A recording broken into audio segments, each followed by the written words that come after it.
Comme je l'ai dit, on va faire Bezrat Hashem. On va faire une série de cours Bezrat Hashem sur un petit peu pour mieux nous préparer à Purim, justement. C'est pour ça que je vais mettre de côté, comme je l'avais dit juste au début, Malachi. Okay, on fera le chapitre 2 et 3 par la suite, mais je vais me consacrer Bezrat Hashem à une série de cours donc, sur des sujets, au-delà de ce qu'on a fait sur la Megillah, sur Purim. Et comme je l'ai dit, je l'avais indiqué, c'est une série de cours que j'ai pu étudier du Rav Eli Horowitz, Hashem Kom Damo, qui a été assassiné, qui est né de Shaveh Hebron, lui et son épouse. Et en tous les cas, ce cours m'a paru particulièrement intéressant à évoquer ensemble. Comment il a été assassiné? Ah, des deux. Non. En voiture, quand il y a une quinzaine d'années, je crois. Le fait est, c'est qu'il y a cette question évidemment très intéressante et très importante de pourquoi le nom d'Akadosh Baruch Hu, je répète, n'est pas évoqué dans la Megillah, n'est pas dit dans la Megillah. Alors d'abord, il faut qu'on essaie de comprendre un petit peu, parce que nous on l'appelle Megillah, mais il faut se rappeler que le nom inscrit dans la Megillah de ce texte, si je puis dire, que nous avons entre les mains, n'est pas appelé Megillah. Regardez ensemble, si vous voulez, ma colonne numéro 1. Donc, Alken Karo, les Yamim. Okay. Alken Karo, les Yamim Aele, donc on a appelé ces jours-ci Purim, Al-Shemapo, ça sera un sujet supplémentaire. Pourquoi est-ce qu'on parle d'un nom perse pour appeler une fête hébraïque? On aura l'occasion d'en revenir là-dessus. Alken. Al-Kol Devrei Aigeret Azot, vous voyez, cette lettre, cette missive. Uma Raou Al-Kacha, Uma Igia Eleem. On parle d'une lettre, on parle d'une missive. On est en train d'attacher de la sainteté à une missive. Ça va ajouter encore plus à l'étonnement et à l'étrangement. Vous allez voir le Rambam suivant. Pour ça, je mets les questions, le socle des questions. Après, on va comprendre. La réponse va d'ailleurs beaucoup plus rapide que les questions. Regardez encore numéro 2. Retsuot Tfilin. Im Tfilin vegilayon shebesefer shelemala veshelemata. Vous avez les Tfilin, n'est-ce pas, les parchemins des Tfilin, chez Bet Achala et chez Basof, au début et à la fin, chez Mechubarim et Sefer ve Sefer. Ils sont rattachés l'un avec l'autre. Il suffit qu'il y ait encore une fois des lettres qui soient effacées. Nishtayer, Nimchak, Bo Shmonim vechamesh otiyot. Vous avez 85 lettres qui ont été, au bout du compte, eh bien, effacées, disons. Et la Megillah, qui va être écrite Minatora, Shmonim vechamesh otiyot. La Megillah, où va être écrit dessus 85 lettres, que Parashat Vaïbin Soa à Aaron, comme la paracha qu'on trouve dans Be'alotecha au moment où tu vas t'aider avec Aaron. Bref, il va te dire Elou metamin et tayadaim.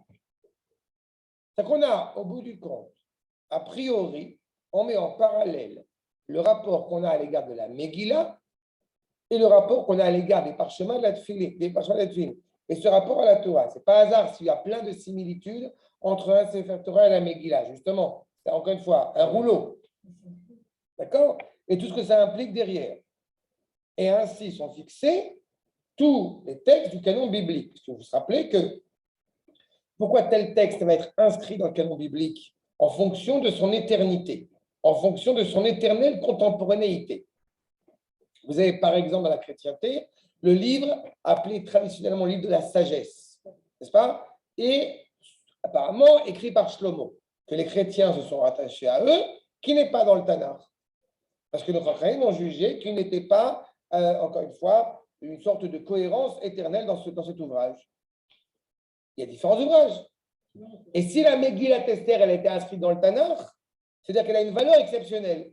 Et pourtant, on parle d'elle comme une lettre. Il n'y a pas le nom d'Akadosh Baruch Hu. C'est quand même c'est un texte très particulier dans sa structure. Ça se passe en Perse. D'accord? Regardez le traité de Megillah. Non, ça c'est pas, ça on a Dvorah, on a Yael, on a eu. Et puis n'oublie pas encore une fois la phrase de Lévinas que j'aime beaucoup, les femmes sont les charnières de l'histoire. D'accord? Donc tu sens très bien que la femme, évidemment, on n'est pas dans ce prisme-là. Mais regardez, et là je vais être ta remarque, elle est très judicieuse par rapport à ce qu'on va dire maintenant. Regardez dans l'accord numéro 3, dans le traité de Megillah, non, c'est pas de sadique là, c'est vraiment. Bah si, t'es sadique, mais c'est pas la question. Asal. Makar numéro 3, le traité de Megillah. Amar Rav Shmuel Bar Yehuda. Nous dit le Rav Shmuel Bar Yehuda, le fils de Yehuda, Betechila, Kavua Beshushan. Au début, la fête de Purim a été fixée dans la ville de Suse. Ulvasov, Pechol Olam Kulo. Et au bout du compte, dans le monde entier. Comment ça s'est fait? Ça s'est fait de la manière suivante. Allez directement à la fin de la ligne. Shalcha lahem Esther, la Chachamim. Esther a fixé, a envoyé au maître traditionnel, c'est le verset qu'on connaît, qui vous unit les Dorot. Vous allez fixer Purim pour toutes les générations. Ce n'est pas évident ce qu'on est en train de dire maintenant. Parce qu'on est en train de fermer le canon biblique, il n'y a pas forcément Sanhedrin, et là, au bout du compte, on envoie à Chachamim l'injonction de fixer désormais Purim pour toutes les générations. Il était déjà fixé le canon biblique ou pas Pas complètement, puisque tu vois qu'on va rajouter la Megillat Esther. Oui, mais ça veut dire que c'est à l'époque où ils étaient en train On est en train de... Exactement. Okay. Parce que là, à cette époque-là, il y avait quand même... On est avant Hanouka. Okay. Je suis d'accord, mais il y avait quand même... puisqu'ils étaient en Perse, D'accord. Et de l'autre côté, il y avait encore des gens à Jérusalem. D'accord. C'est ce qu'il est en train de dire. Et la réponse de Rahim, elle est encore plus terrible. Elle est très, à chaque fois, elle m'a été très douloureuse. Réponse de Chachamim. Shalchula, kina at meoreret alenu, levein haumot. On ne peut pas faire ça. Parce que tu es en train de réveiller au bout du compte la colère des nations sur nous si on autorise, encore une fois, cette festivité. Shalcha lahem kvar ktuba. Qu'est-ce qu'elle fait au bout du compte, Esther? Elle a renvoyé au bout du compte un texte qui était déjà écrit, des chroniques, des annales perses. Ça, c'est un sujet qu'il faudra traiter ensemble, sur la possibilité que ce texte de la Megillah, au bout du compte, eh bien, est un épisode des chroniques perses traduit en hébreu. Il faudra qu'on comprenne ce que ça veut dire aussi. Qu'est-ce que c'est que cette histoire? C'est une très bonne... On dirait des trucs de cyberdéfense. C'est hyper moderne. Je te répète. On dirait, tu sais, quand ils prennent un site. On traitera du sujet, pourquoi est-ce que la Megillah, comment est-ce qu'elle a été écrite et pourquoi est-ce que justement c'est un mot perse et pourquoi il y a des mots perses dans la Megillah. Je te promets qu'on en parlera aussi. Mais c'est pour comprendre que déjà, ce qui se passe par la suite, c'est qu'Esther n'a donne plus le choix. Qui vous nie la droite. La Megillah s'appelle Megillat Esther. Ça veut dire, au bout du compte, que Esther, elle a ordonné de fixer ce que tu dis après. Elle dit Vrayamim, Malchem Adai ou Paras. Comment est-ce que Esther, elle peut, au bout du compte, aussi respectable soit-elle, aussi honorable soit-elle, peut-elle, au bout du compte, eh bien, imposer une festivité pour toutes les générations? Il y a un texte, donc, a priori, pour qu'il puisse être imposé pour toutes les générations, il faut qu'il soit insufflé par souffle divin. Donc, tu es en train de dire au bout du compte que, actuellement, la seule considération qui permettrait réellement à Esther d'être habilitée à prendre ce genre de décision, il faudrait qu'elle soit animée par le roi HaKodesh. Éventuellement. Ce qu'on est en Perse quand même. On va réfléchir à ça là-dessus. Mais il n'empêche, regardez la suite, que Ruth, Veshir Hashirim, Esther, Metamin et Tayadaim. Ruth et Shir Hashirim. Ruth, qui a écrit Ruth, Boaz. Shir Hashirim, Shlomo. On sait que ce sont des hommes animés par le roi HaKodesh. Et on les met sur le même plan avec Esther. La Megillat Esther. D'accord? Kohelet. Et non, Metamin et Tayadaim. Kohelet relève de la sagesse de Shlomo, mais ne relève pas forcément d'un souffle d'inspiration de sainteté de Shlomo. Pourquoi est-ce qu'on est arrivé à la conclusion que Esther, oui, elle pouvait imposer un truc pareil? Nous dit la suite de la Gemara, Omer Esther Beroach HaKodesh Neemra. Parce que Esther est animée par un souffle prophétique. Comment tu le sais? Discussion entre les Chachamim. Chez Neemar, Omer Aman Belibo, Rabbi Akiva Omer Esther Beroach HaKodesh Neemra, Shavati Esther Venasachen Bene Kol Roea. Chacun des Chachamim au bout du compte va apporter un verset pour démontrer que Esther a le roi HaKodesh. Mais ça veut dire que peu importe la discussion qu'ils ont, les différents Chachamim entre eux, tous sont d'accord pour dire qu'elle a le roi HaKodesh. Pourquoi il y avait un doute? Tu viens de le dire. Tu peux le redire? Pour moi, il y a un doute de quoi? Sur le fait qu'elle est le roi HaKodesh. Il faut le démontrer. Tu ne peux pas. Pas une femme qui dit j'ai le roi HaKodesh, elle le roi HaKodesh. Elle ne dit pas j'ai le roi HaKodesh. Non, mais elle n'a pas besoin de le dire. Mais alors, elle n'a pas besoin de le dire. Pourquoi est-ce qu'il faut le Elle n'a pas besoin de le dire, mais il faut que les Chachamim le reconnaissent, le voient. Il faut qu'ils voient qu'elle est le roi HaKodesh pour pouvoir se permettre d'imposer une fête pour toutes les générations. Non, on dirait tu sais, quand le pape accorde la sainteté. Non, tu n'as pas compris. Tu as décidé de fixer une fête pour toutes les générations. D'accord? Non, mais attends, elle sauve le peuple juif. Mais ça ne marche pas. Mais on a eu des milliers d'épisodes de ce style. Dans notre histoire, on a eu des milliers. Tu as le Purim de Saragosse, tu as le Purim d'Oran, la Souda Titro, Ibn Kavod, elle n'a pas pris une dimension mondiale dans le peuple juif. Donc, ce n'est pas n'importe qui. Un exterminateur, un Amanek de... Mais c'est à Shushan. Pour la plupart des Juifs, c'est à Shushan. C'est-à-dire que tu es en train de fixer au bout du compte une fête pour toutes les générations. Encore une fois, il ne faut pas oublier que, encore une fois, c'est l'occasion de rappeler, il ne faut pas oublier que quand on va lire la Megillah, on va dire Baruch Ata Hashem Eloheinu Melech, Asher Kideshanu Bemitzvotav al Pnei Megillah. Celui-là a ordonné de lire la Megillah. Cette phrase, elle n'est pas, non, elle n'est pas simple à dire. Alors ils te disent, elle a le roi HaKodesh. D'ailleurs, c'est pas pour Mégatrout. D'accord. Pour Mégatrout, on n'a pas le droit à Mégatrout. Alors que pour le coup, l'Afka, il y a qu'elle. Quand ils ont décidé ça, ils l'ont décidé avant qu'on fasse cette bracha. C'est dans la même. Non, à partir du moment où ils ont décidé qu'il y avait effectivement roi HaKodesh, que pour les naviguer, fait que tu montres que Esther venait de la Torah. Qu'est-ce qui fait qu'ils ont décidé ça? C'est ce qu'on va étudier maintenant. On est en train de voir pourquoi justement c'est possible de décider un gars, d'accord? Quand on est en train de voir comment c'est possible de décider une décision pareille alors que le nom d'Akadosh Baruch Hu n'est pas présent dans la Megillah. Ok. Quand ça a été décidé, à quel moment Sanhedrin. Mais elle était là ou elle était là? Je sais pas. Traditionnellement, elle a imposé. Non, Esther n'a pas vécu à l'époque de Rabbi Akiva. C'est ça la question. Oui, je sais que c'est vrai. D'accord? C'est deux générations, c'est plusieurs générations distinctes. Ok. On a pris la décision de dire est-ce qu'on a mis ou pas. L'année de l'événement de Purim, évidemment, ils ont fêté l'événement. Ouais. Mais pour fêter un événement, le décider, le fêter toutes les générations, ça prend du temps. D'accord? Ça prend du temps. Hanouka a été fixé l'année suivante. Il a fallu du temps que les Chachamim s'organisent pour décider que oui, Hanouka va être fêté. D'accord? De même que par exemple, la création d'Israël peut être fêtée. L'État, la dépense, la Yom Ha'atzmaut, la fête de Yom Ha'atzmaut a été une décision qui d'abord et avant tout relève des Chachamim. Maintenant, je reviens sur quoi? Sur un point essentiel.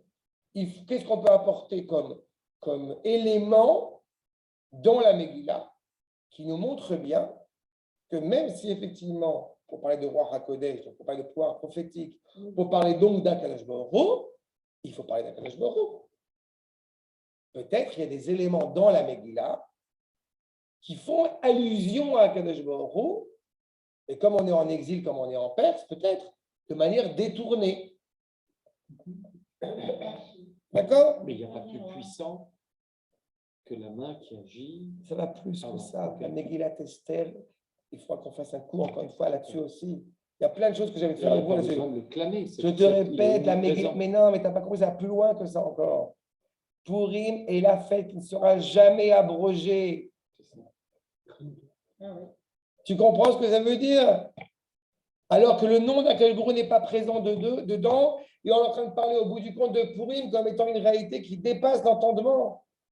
Il faut qu'on le démontre. Première réponse évoquée, Rabbi Tzadok de Lublin. Accord numéro 4. Toutes les paroles d'Esther. Kol Dibouré Esther, Aya El Melech Malchei Amlachim Akadosh Baruch Hu. Tout ce que Esther, elle s'adresse, elle parle à Akadosh Baruch Hu. Quand on dit justement que Esther va-t-il bâche malchut, on n'a pas dit elle s'est habillée, elle s'est munie de vêtements royaux. On a dit elle s'est habillée de la royauté. Donc, elle s'est habillée d'Akadosh Baruch Hu. D'accord? Non, elle a incarné. Enfin, elle La royauté. S'habiller, ça veut dire que. Non, mais Tilbash Malchut. En hébreu, il y a un sens qui est Sphirata Malchut. Tu es là-haut. D'accord? Pour sauver le peuple. Elle est investie, encore une fois, de ce rôle, encore une fois, insufflé par Akash Baruch Hu. Évidemment. Chez la Pshata Ruach HaKodesh, Madrigazu, Anikra Malchut, Deu Idgalut, Shchinato Idbarav, Bekerem Levava. Elle est impliquée, encore une fois, par la résidence divine. C'est quoi? Elle était consciente de ça. Quand un juif, au bout du compte, donne sa vie, il n'est pas en train de se demander, au bout du compte, si ce que je fais, c'est encore une fois, on reprend ce que je l'ai dit tout à l'heure, si c'est en train de faire un acte de piété ou non. Eli Cohen ne s'est pas demandé, au bout du compte, est-ce que je fais un acte de piété ou non. Je donne ma vie pour le peuple juif, c'est normal, c'est mon éducation, c'est mes valeurs. Et il se verra évidemment que Eli Cohen est un grand homme et un grand héros d'Am Israël. Et alors? Non, je vois pas. Je vois pas. veux dire, c'est qu'elle a pris des décisions politiques aussi, elle a pris des grandes décisions. C'est elle a écouté ce qu'a dit Mordechai. Mais le moment où elle rentre dans le palais d'Achashverosh pour aller sauver le peuple juif, elle met sa vie en danger. À tous les niveaux. Sa vie dans ce monde-ci, sa vie dans le monde futur. Et pourtant, elle le fait. Achab. Mais je vais plus loin que ça. Regardez ce que dit Rabbi Tzadok. Justement. Regardez jusqu'à un petit peu plus loin ce qui est souligné. Enfin, c'est gentil de prendre un Rav qui n'est pas de Lublin. Tzadok, c'est. Rabbi Tzadok de Lublin. Ah, c'est ça, de Lublin. Okay. Tzadok, ça me faisait pas. Non. Rabbi Tzadok de Lublin nous dit, juste ce qui est souligné, à Melech Stam ou Melech Malché Amlach. Dans la Megillah, vous avez parfois évoqué le roi Achashverosh, et parfois il y a juste le roi. D'accord? Oui. Pourquoi est-ce que justement le roi il a du mal à s'endormir? Juste le roi, tu veux dire. Oui. Pourquoi est-ce que le roi il a du mal à s'endormir? Pourquoi le roi, à un moment donné, il a du mal à s'endormir? Et pourquoi il a du mal à s'endormir? Vous savez pourquoi? Parce que Am Israël est en train de se réveiller. Quand Aman dit Yeshno Amechad Mefuzar Mefourad, n'est-ce pas? Il y a un peuple séparé et divisé. Un des commentateurs va dire sur le Yeshno Amechad Mefuzar Mefourad, il y a un peuple qui est endormi. Il s'est habitué à vivre sous la souveraineté de Kriv du Perse, pardon. Tu veux t'endormir? Akadosh Baruch Hu fait semblant de dormir. Alors qu'on sait qu'Akadosh Baruch Hu, il n'est lo yanum velo ishan, shomer Israël. Donc, quand Akadosh Baruch Hu se réveille de son sommeil, c'est parce que quelque part le Ham Israël est en train de se réveiller. Je vous encourage à faire le jour de Purim ce petit exercice très sympathique. À chaque fois que vous allez voir le mot Melech dans la Megillah, pensez à Kadosh Baruch Hu. Vous allez voir comment ça va tourner le prisme que vous avez sur la lecture de la Megillah. Le roi qui s'endort, le roi qui grandit, le roi qui est tué. Un autre exemple très concret, Vayavo Amelech ve'aman, pour le Mishté de Esther, Ve'yavo ha-melech ve'ha-man, Yudke, Vavke. Il n'est pas présent, mais il n'est pas plus près. Il transpire de sa présence. C'est ça qui est en train d'être indiqué. Mais alors, dans ce cas-là, effectivement, il est caché. Donc, c'est une situation a posteriori. Pourquoi est-ce qu'on a train au bout du compte d'évoquer ça avec une réalité tellement exceptionnelle? Regardez la suite. Vayamim haele, niskarim benesim bechol dor vador. En chaque génération, mishpacha ou mishpacha, medina ou medina, chaque ville, chaque pays, tous ces jours de Purim haele, lo yavru mitoch hayehudim. Jamais il passerait des Juifs. C'est ce qui est inscrit dans la Megillah, que le Midrash, l'accord numéro 6, va exprimer sur le fait, comme vous l'avez devant vous, Shechol hamoadim yu betelim, toutes les fêtes vont être annulées, sauf Yeme Purim, lo iu niftalim leolam, ne sont pas annulés pour l'éternité. On est en train de parler d'une lettre où il n'y a pas le nom d'Akadosh Baruch Hu. Quand est-ce que toutes les fêtes sont annulées? À la fin des temps. Et Purim continuera. Okay. Pourquoi? Pour Purim, je peux te répondre maintenant. Pour le reste, on va réfléchir. Mais pour Purim, on y arrive. On va essayer de comprendre ce que ça implique. nous dit, OK, jusqu'à là, c'est les questions. Pourquoi une Igeret prend autant d'importance? Le nom d'Akadosh Baruch Hu n'y apparaît pas, même si on le voit un petit peu comme ça, une allusion. Et pourquoi s'appeler une lettre, Birchtal? Alors, première réponse que nous amène le Bala Keda, accord numéro 7.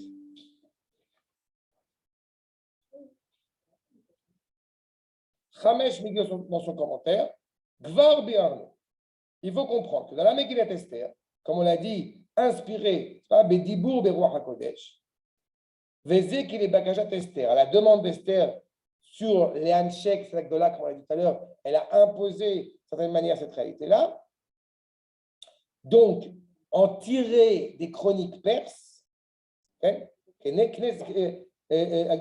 Etika mi Sefer Ayamin Imadai ou Paras, qui est tiré au bout du compte des livres, n'est-ce pas, des chroniques perses, ou Ben Saoud Itlapshata Meruach HaKodesh. C'est-à-dire que c'est tiré des chroniques perses, et pourtant on y voit l'esprit de sainteté dans la Megillah. Et qu'on fait ce rapprochement, encore une fois, avec la Torah, et que c'est inscrit dans la Torah elle-même. Top. Parcha. En quoi, justement, cela va être compréhensif par rapport aux questions qui nous interrogent? Deuxième problématique, nous dit le Baal Eshkol, un des premiers maîtres, accord numéro 8. Chez l'Onirtash Moshe Akashbo Megillat Esther. Le nom d'Akashbo n'est pas écrit dans la Megillat Esther. Pourquoi on l'appelait une Igeret? Il faut se rappeler que, nous dit le Baal Eshkol, traditionnellement, quand on avait une lettre, quand on avait un contrat, on avait une redevance vis-à-vis de quelqu'un, pour honorer de la droiture du contrat qu'on devait honorer, était inscrit le nom d'Akadosh Baruch Hu sur la lettre. Sauf que, qu'est-ce qui s'est passé comme problème? Une fois qu'on avait donc rendu notre devoir, enfin, on avait payé le dû, le tribut qu'on devait payer, le contrat devenait caduc, et malheureusement, on le déchirait, on le jetait à la poubelle. Donc, on a pensé à enlever le nom d'Akadosh Baruch Hu pour éviter que le nom d'Akadosh Baruch Hu soit méprisant. Méprisé. D'accord? Les deux éléments qui nous sont apportés ici. Pour l'instant, j'ai encore un.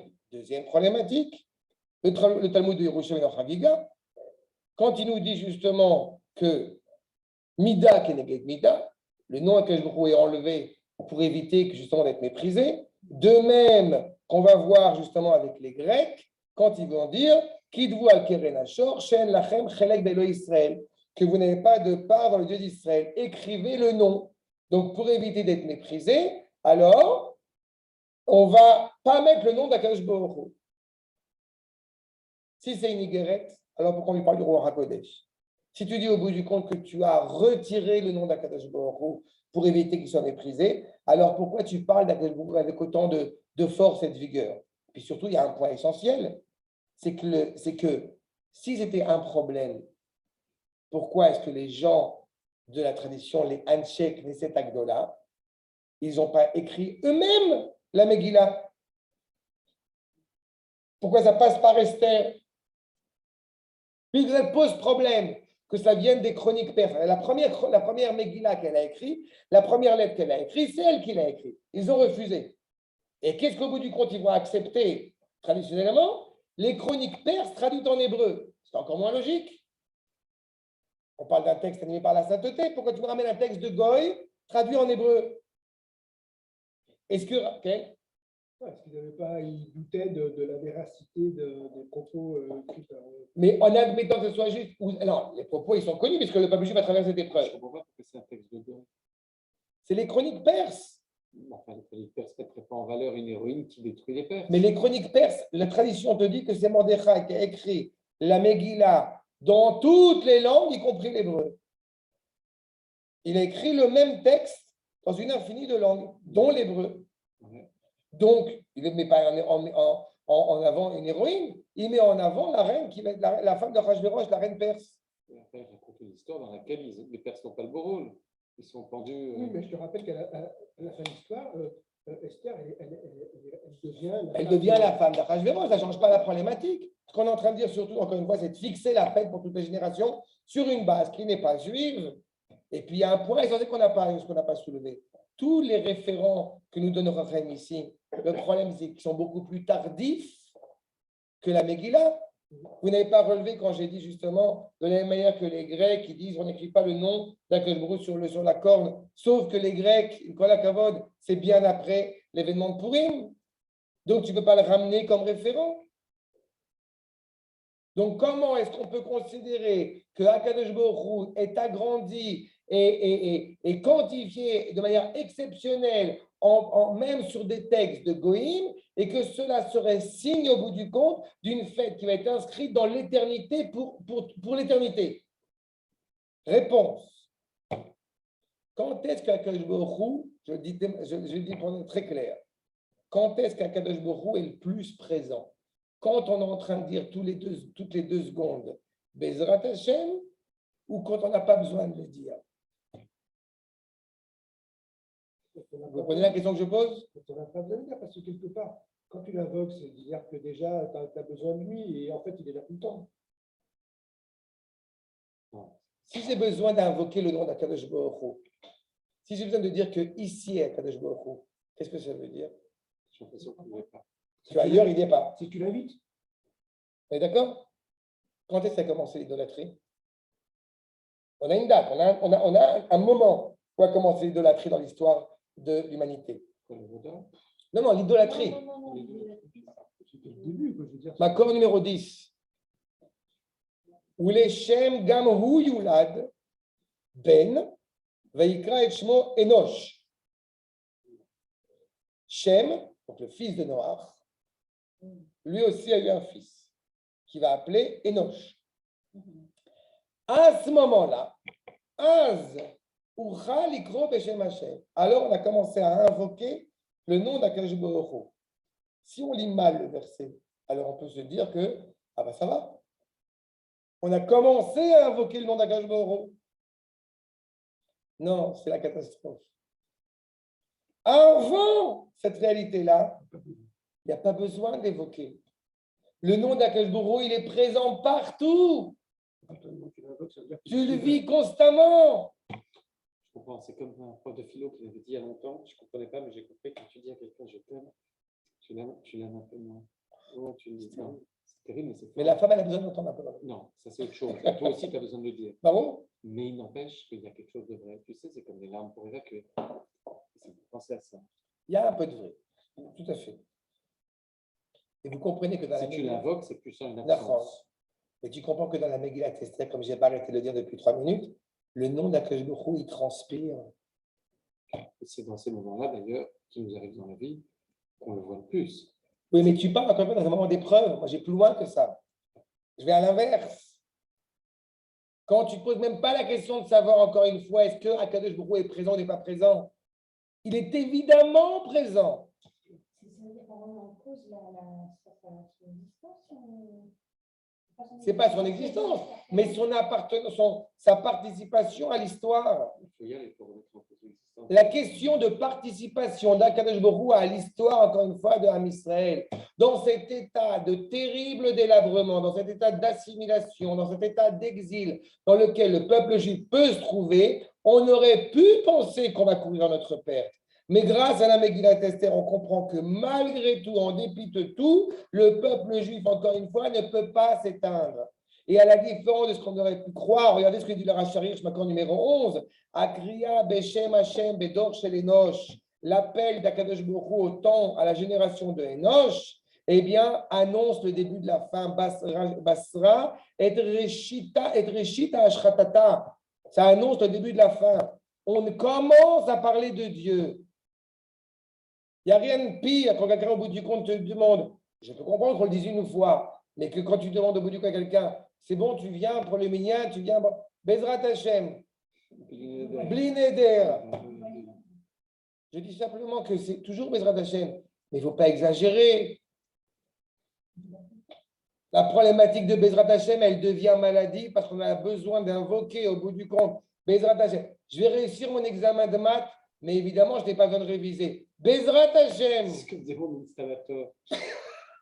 Mais est-ce qu'il y a un rapport entre le nom d'Esther et le nom de... Je n'ai pas entendu Sylviane, mais là. Est-ce qu'il y a un rapport entre le nom Esther et le Kadosh Baruch Hu? Enfin, est-ce qu'il y a…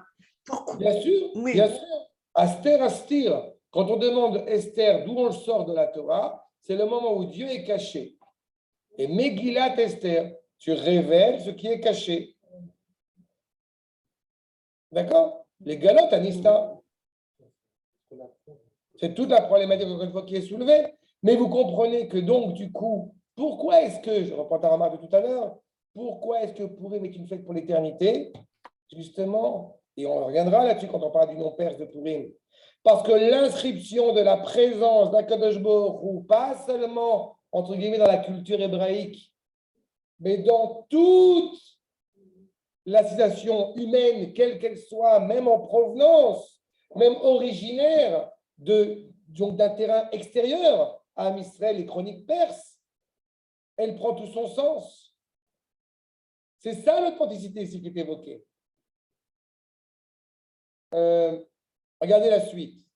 Kol tsofaych, nasu kol yardav yiranenu ki ayn ba'ayn, yir'u be'ishuv Hashem Tzion. Le monde entier, le regard, encore une fois, on voit la parole d'Akadosh Baruch Hu. Œil face à l'œil, regard face à regard, ils verront le retour d'Akadosh Baruch Hu sur Tzion.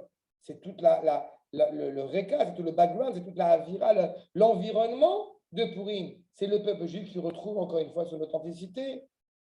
Quand Mordechai s'engage, ce n'est pas un cri de désespoir. Ça aussi sera un sujet qu'on traitera ensemble sur le déchirement de son vêtement. Ce n'est pas un cri de désespoir. C'est d'invoquer la vertu de miséricorde d'Akadosh Baruch Hu pour sauver le peuple. Au contraire, c'est une grande confiance envers Akadosh Baruch Hu. Celui qui justement serait, comme je répète, constamment en train d'évoquer l'aide d'Akadosh Baruch Hu sans prendre propre responsabilité serait un vrai problème. Pourquoi c'est donc appelé une lettre? Ce n'est pas simplement une lettre et c'est par hasard sur la transformer en Megillah, parce que ce n'est pas seulement une lettre de contrat entre un homme et son prochain. C'est un contrat auquel nous, on s'engage, ce que malheureusement le peuple juif peut-être a été hésitant, a vacillé dans son engagement. Regardez justement, donc, quand justement, eh bien, le monde entier reconnaît, vous vous rappelez que les nations ont peur au moment du jour, le jour du combat, elles ont peur d'apparaître comme des non-juifs. Elles se convertissent ponctuellement. Non, non, on est juifs, ne nous attaquez pas. C'est assez rare dans l'histoire. Ah, ça, nous dit Makor, c'est numéro 13 dans le Rav Kook. Mais Oranes, pardon, à la lumière, donc d'un miracle exceptionnel. Midgale Erseïfe Ateva Kulam. Quand on voit un miracle extraordinaire, eh bien, on voit à quel point les particularités, les paramètres de la nature, à Bilti Mouvanim Metzamatzmam, qui sont absolument incompréhensibles, encore une fois, du regard naturel des choses, Emhem Anafi, eh bien, c'est eux qui gèrent l'histoire. Ils pâchent tout oro. Et Kol Ateva Kulam, Kol Ateva, toute la nature, Amid Gale Bechol Tafkida, qui se révèlent encore une fois avec son différents rôles. On ne comprend pas pourquoi est-ce que la fourmi, elle va de là à là.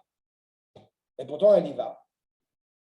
Et quand soudain, au bout du compte, il y a une sorte de cheminement comme ça qui est mené, ça fait encore plus comprendre au bout du compte qui est le maître, qui dirige, qui va mener au bout du compte cette réalité. C'est vrai pour l'individu, c'est vrai pour un peuple, c'est vrai pour le monde entier. Be'olam, ba'adam, benefesh ha'yachid, benefesh ha'amim, be'dagot ha'chaim, à la fois pour les inquiétudes du quotidien, ou be'it gadrot, aleumim, va'mamlachot, que les définitions de peuple, de nation, be'aliotam, les élévations, les chutes, dans tous les, encore une fois, les prismes, les fluctuations politiques, be'shikonot, amishtagim, de tous les folies de certains, be'aramat ha'arumim, les ruses qui sont menées encore une fois, et à l'inverse, quand on a des gens qui sont animés d'Afka par un cœur de droit, la sagesse de notre Khamim, bref, tout est géré, encore une fois, parfois on ne s'en rend pas toujours compte, mais tout est géré de prime abord par un créateur. Le Meller qu'on a évoqué tout à l'heure, c'est lui le seul Meller. Et donc, quand on voit a priori de la faiblesse, eh bien, il faut en voir en fait de la grandeur, de la force. Ça t'apparaît comme étant de la faiblesse, alors que d'Afka, quand est-ce qu'un enfant, si je peux prendre cet exemple-là, cette anecdote-là, quand est-ce qu'un enfant est réellement quand est-ce qu'un enfant est réellement vécu dans son authenticité? Quand il reste à la maison jusqu'à 35 ans ou quand il prend son envol et qu'il arrive à construire son propre foyer? Ça paraît logique que je rentre dire maintenant. C'est exactement ça. Ce qui t'apparaît, nous dit le Rav Kook dans Makor numéro 14, Lo chalishut koach uze ma sheyeshuatam shel Israël kima kima. Ce n'est pas par faiblesse que la délivrance de notre peuple s'opère doucement, doucement, lentement, parfois de manière détournée. Entre parenthèses, de la même manière que vous savez que sur la Megillat Esther qui dure 12 ans, n'est-ce pas? Le moment où Akadosh Baruch Hu a du mal à dormir, on a quoi? 3 jours. 3 jours, c'est fini. Aman pendu, machin, etc. Pourquoi? Parce que dès qu'Akadosh Baruch Hu s'ingère directement dans cette réalité, on n'est plus dans la notion de temps. Mais il était important que pour Akadosh Baruch Hu se réveille, on pourrait se dire dans ce cas-là, commence tout de suite à ce moment-là. Non. Il est important qu'il y ait un processus, qu'il y ait une maturation du peuple juif pour arriver à cette révélation pleine. Kiim gvurot, je termine sur ce point. Gvirot eliona, mekafa kol amemala et akol. Encore une fois, qui englobe tout. Pourquoi est-ce que Purim doit rester pour l'éternité? Parce que pour l'éternité, il doit être entendu que Am Israël n'est pas que le serviteur d'Akadosh Baruch Hu. Il est d'abord avant tout le partenaire adulte d'Akadosh Baruch Hu dans l'expression de la destinée, dans l'expression de son histoire. Et donc, le nom d'Akadosh Baruch Hu ne devait pas apparaître clairement pour laisser place à l'homme, justement, et bien de prendre place dans son histoire. Et donc, ce n'est pas signe de faiblesse, au contraire, c'est signe de grandeur. Ça ne veut pas dire que l'homme n'a pas un lien avec son père, mais l'homme n'est pas en train d'appeler son père toutes les 2 minutes pour pouvoir agir. Il agit en étant conscient et en étant convaincu que son père est à ses côtés. Dans l'image qui est évoquée ici, c'est la même chose. Est-ce qu'on ne revit pas Réchit où Hachem il se retire pour laisser la place au monde de se créer? Exactement. Tout à fait. Tout à fait. Sauf que là-bas, c'est par justement pour permettre à l'homme de se réaliser, alors que là, comme tu as vu, Akadosh Baruch Hu, il est pleinement présent. Il est sous-jacent derrière cette histoire. Même dans le premier cas, il est aussi. Oui, mais dans le sens non, mais dans le premier cas, tu n'as pas forcément de dialogue avec le Créateur. Oui. Alors que là, tu l'as. On a dit que justement, Esther Tilbash Malchut, elle est encore une fois dans cette retrouvaille. Akadosh Baruch Hu était intéressé à cette retrouvaille. Je te rappelle pour la remarque que tu fais maintenant sur le Hayeka. Quand Akadosh Baruch Hu dit à Adam Arishon, Hayeka, tu en es où pour l'encourager à venir faire Tchouva et se rapprocher de Akadosh Baruch Hu? Et pourtant, Adam Arishon ne réagit pas. Ça me fait penser, quand tu dis ça, ça me fait penser, ça fait une image entre il faut que ce gamin reste jusqu'à 30 ans chez ses parents. Quelque part, d'un côté, il donne naissance, donc avec Adam Arishon, et de l'autre côté, il met Adam Arishon dehors, il met son fils dehors. Pour qu'il se mette en place. Vas-y, grandis maintenant. Nachon. C'est où on est vu dans le projet. Et là, évidemment, la même problématique est soulevée sur ce retour qui doit encore une fois revenir à Tzion, puisque après, malheureusement, Esther va être sacrifiée, mais dans cette volonté de retrouver cette cohérence, encore une fois, à Tzion, le premier Beth Amikdash, Laurent me parlait de ça, je sais qu'il a dû partir, mais Laurent parlait tout à l'heure de ça sur la problématique du premier Beth Amikdash, qui était miraculeuse, qui était exceptionnelle, mais la part de l'homme n'était pas forcément la plus élevée. Dans le deuxième, la part de l'homme, elle est pleinement présente. Et entre parenthèses, le deuxième Beth Amikdash, il vient du fait qu'Esther s'est sacrifiée, et il avec son fils. C'est lui qui a fait. C'est lui, exactement. Écoutez, d'accord? C'est clair sur ce point? Oui. Eh bien, je vous remercie. C'est clair, c'est subtil. Rabotai, Chodesh Tov, et plein de bonnes choses. À la semaine prochaine pour un autre épisode sur notre festivité de Purim. Bye. Toda raba.